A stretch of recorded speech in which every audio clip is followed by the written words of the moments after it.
It's amazing how much damage just simple water and time and Mother Nature can do. Don't step backwards when you're taking a shot, because you could easily be, stepping backwards into a 30-foot drop.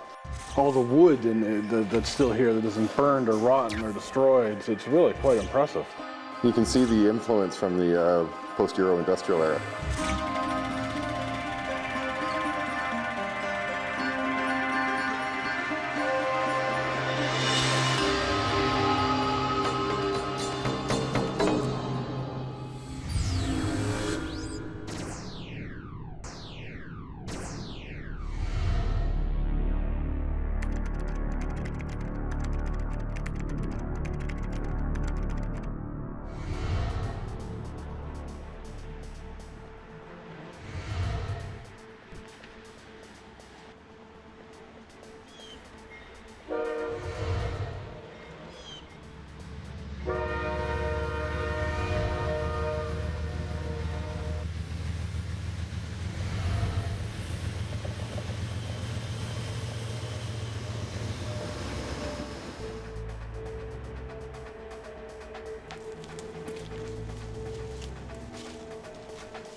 All right, so here we are in the heart of America's coal country, in the middle of this abandoned distillery. What I know of the area, there were two prominent businessmen back in the late 1800s named Frick and Overholt.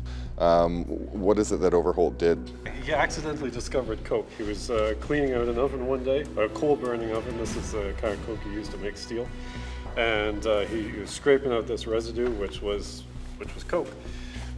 Charles Frick realized how important this could be in producing steel. So he started buying up all the land around here, which had a lot of coal in it, and he used that coal to produce more coke. What does that have to do with the distillery? Money and people.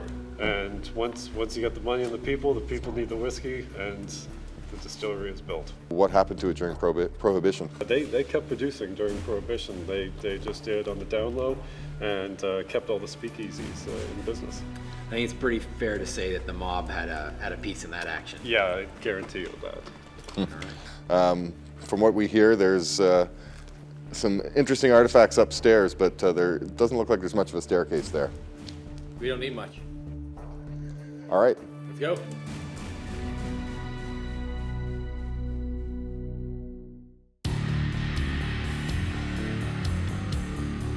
We're set up a bit of a daisy chain to pass the gear up. Since we've got some dangerous stairs to go over, we don't necessarily want to tip over with a heavy backpack on us. Matt, you want to pass your gear? Yep.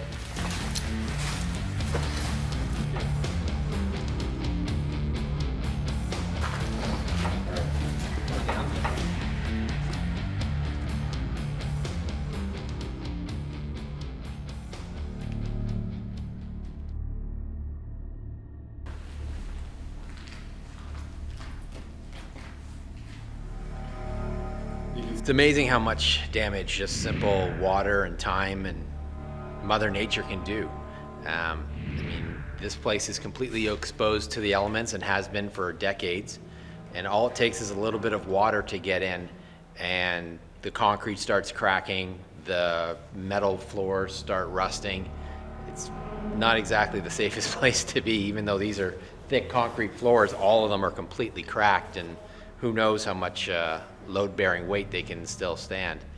There's an explorer in Chicago, Richard Nickel, who said that great architecture has really only two natural enemies: water and stupid men. And well, today we've got both in this building.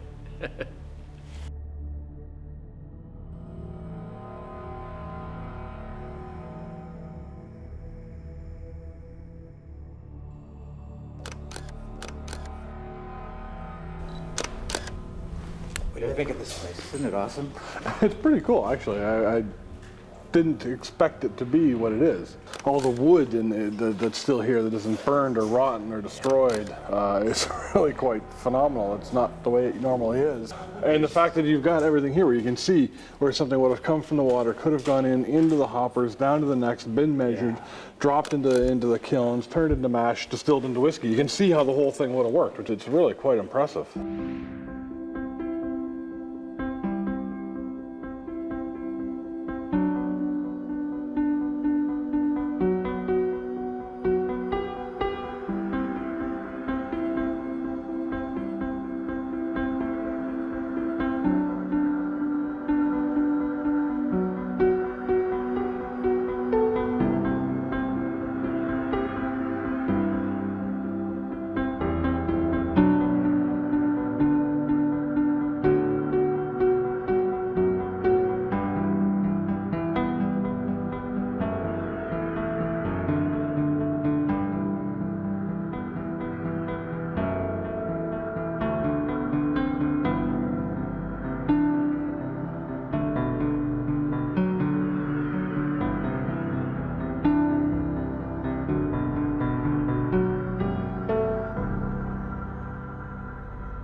Drop things into the hoppers, which would then, obviously, these would connect further down.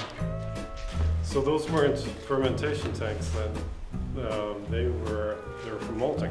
Malting. Yeah. Malting. So Beer. which means this is the malt building. Okay, hold on guys, none of this makes sense. How would they even get the horses up here to pull these levers?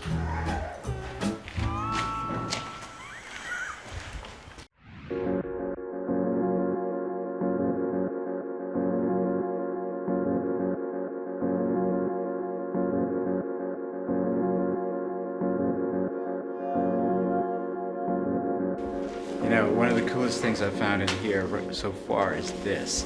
And sometimes you don't really know what, you know, the piece of metal or the wood or the machinery was used for. But this, I don't know what it's for. I'm not really concerned with what it's for.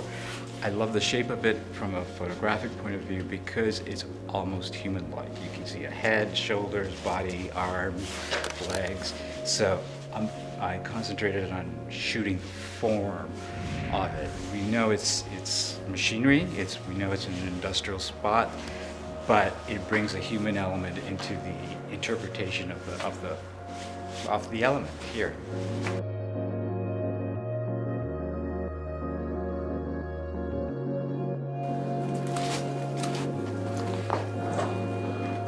I still can't believe the condition the wood is still in after all these years.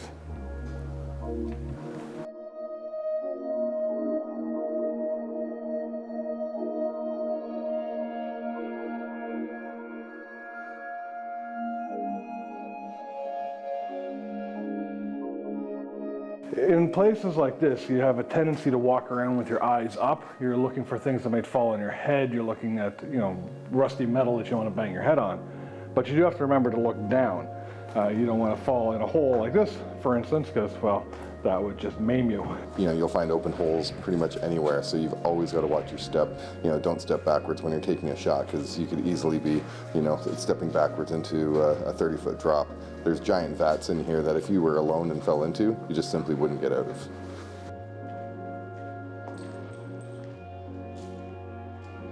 At one time, this would have been a really nice place to be.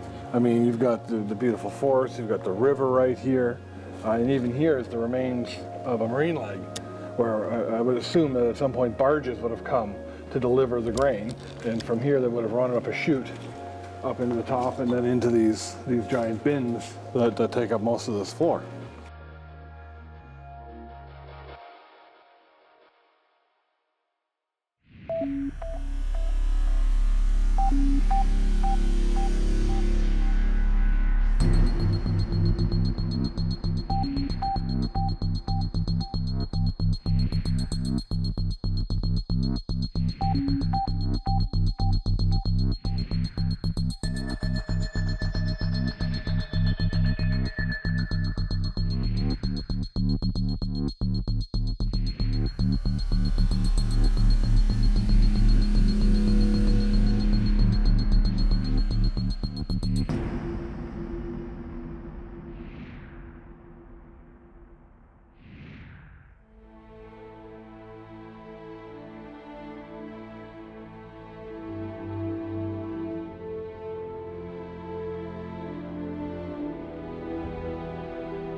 thought this place was pretty good.